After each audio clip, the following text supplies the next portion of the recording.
Thanks for watching. Don't forget to like, comment, share and subscribe to Mufti Tariq Masood, famous scholar. مفتی صاحب میں نکاح کرنا چاہتا ہوں لیکن والدین شادی سے روک رہے ہیں، رب کے روز بروز گناہ ہو رہے ہیں. بھائی اگر آپ کی ارننگ ہے، بیوی کو پال سکتے ہیں تو ماں باپ کے روکنے کی پرواہ نہ کریں. اسلام نے آپ کو اجازت دی ہے. والدین کو یہ حق نہیں ہے کہ وہ اولاد کو نکاح سے روکیں اگر وہ اولاد اپنے خرچے پہ کر رہی ہے. ہاں باپ کے خرچے پہ کر رہی ہے تو باپ کہہ سکتا ہے بھائی میں نہیں، میری تھوڑی 20 بچے ہو گئے تو وہ تو خرچہ ہی خرچہ ہو جائے گا اس کا. یعنی اس کا مطلب وہ گلگت میں جن کے 22 بچے ہیں تو وہ تو بیچارے ویسے ہی آدھے ہو جائیں گے. وہ تو باپ پر آپ کو کھلانا پلانا واجب ہے، آپ کی شادی کا خرچہ باپ پہ واجب نہیں ہے. کر دے تو اچھی بات ہے، نہیں کر رہا تو کوئی مجبور نہیں کر سکتا. تو اپنے خرچے پہ اگر کر رہے ہیں تو والدین روک نہیں سکتے. مفتی صاحب قیامت کے دن اللہ کیسے حساب و کتاب لیں گے؟ کئی مہینوں سے کہا اس پر تفصیلی بیان کریں گے انشاءاللہ. سوال زیغم کیا لکھا ہوا ہے؟ میرا بیٹا میری کفالت کر رہا ہے، اس کی ماں پر میرا کتنا حق ہے؟ پتہ نہیں یہ کیا لکھا ہوا ہے.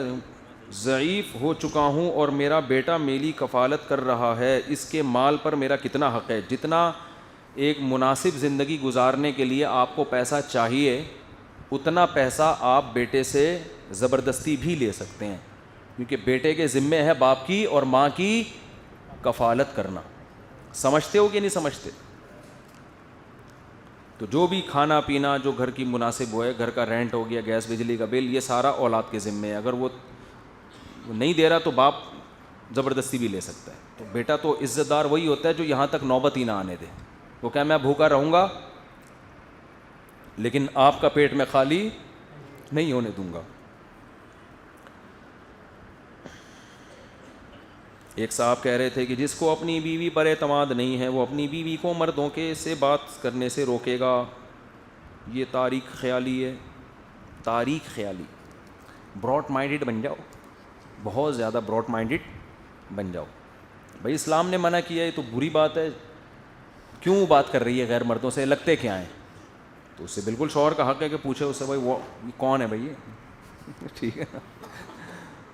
وہ سنا دو ایک چٹکلا، بہت دفعہ ہو چکا ہے یار. وہ مفتی صاحب ایتھیس اعتراض کرتے ہیں کہ مرنے کے بعد کوئی زندگی نہیں ہے، تم ہڈیاں بن کر ختم ہو جاؤ گے، ہم دوبارہ کیسے زندہ ہوں گے؟ یہ نبی کے دور میں جو ایتھیس تھے انہوں نے بھی اعتراض کیا تھا، بلکہ انہوں نے تو صرف زبانی اعتراض نہیں، ہڈی لا کے دکھائی تھی مردے کی، پرانی سڑی ہوئی ہڈی.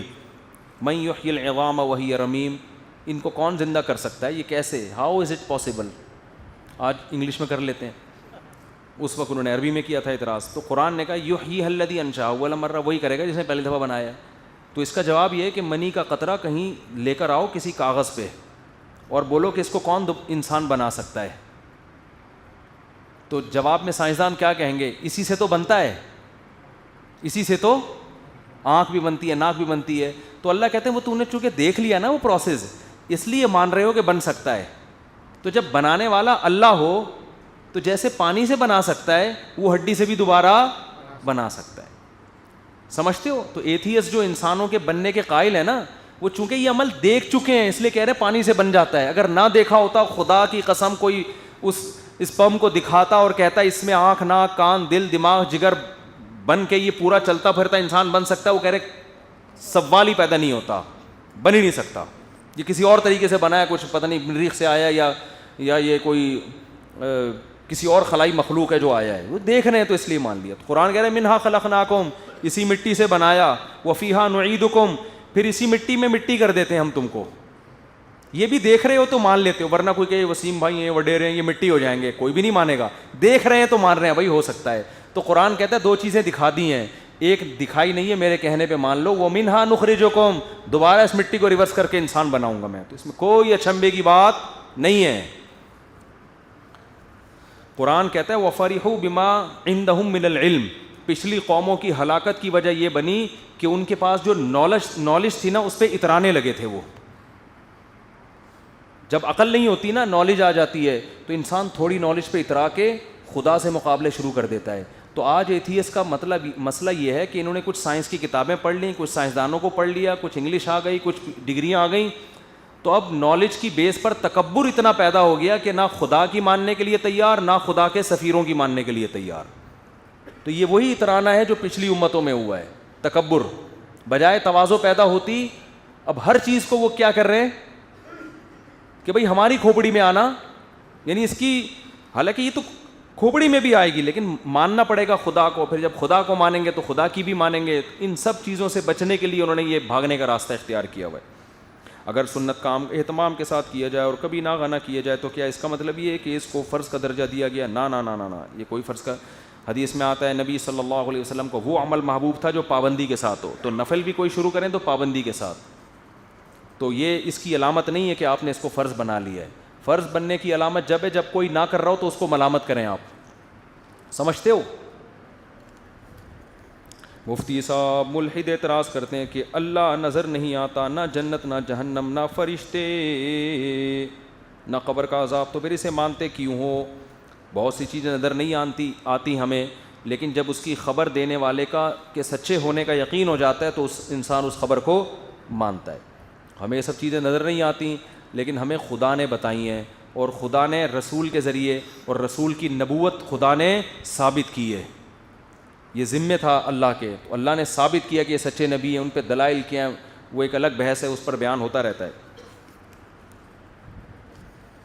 مفتی صاحب درس کے بعد 5 منٹ کا وقت چاہیے. ابھی نہیں بھائی، وہ ایک طریقہ بتا دیا، اس طریقے کو فالو کریں.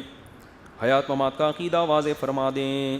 پھڈے یہ پنجاب میں بہت ہیں، کراچی میں نہ لے کر آؤ یہ پھڈے. آرام سے تمیز سے زندگی گزارو اپنی، ہنسی خوشی جیسے گزر رہی ہے نا. مفتی صاحب میری والدہ ایک جگہ رشتہ کرنا چاہ رہی ہیں. اس میں وہی مذہب ہے جو المحند المفند میں لکھا ہوا ہے، وہی صحیح عقیدہ ہے ہماری رائے میں. اس میں جو یہ لکھا ہوا ہے نا کہ نبی کی زندگی دنیاوی ہے قبر کی، تو وہاں دنیاوی سے مراد عین دنیاوی نہیں ہے، دنیاوی سے تشبیہ دی ہے. ترجمے میں اور تمام تشریحات میں یہی ہے کہ عین دنیاوی ہے وہ برزخی، لیکن چونکہ اس پہ بعض دنیاوی حکام مرتب ہوتے ہیں اس لیے اس کو تشبیہ دی جاتی، تبھی ترجمے میں دنیاوی کی سی ہے. جب آپ کہتے ہیں زید شیر جیسا ہے تو اس کا مطلب شیر نہیں ہے، کچھ چیزوں میں اس کے مماثلت ہے.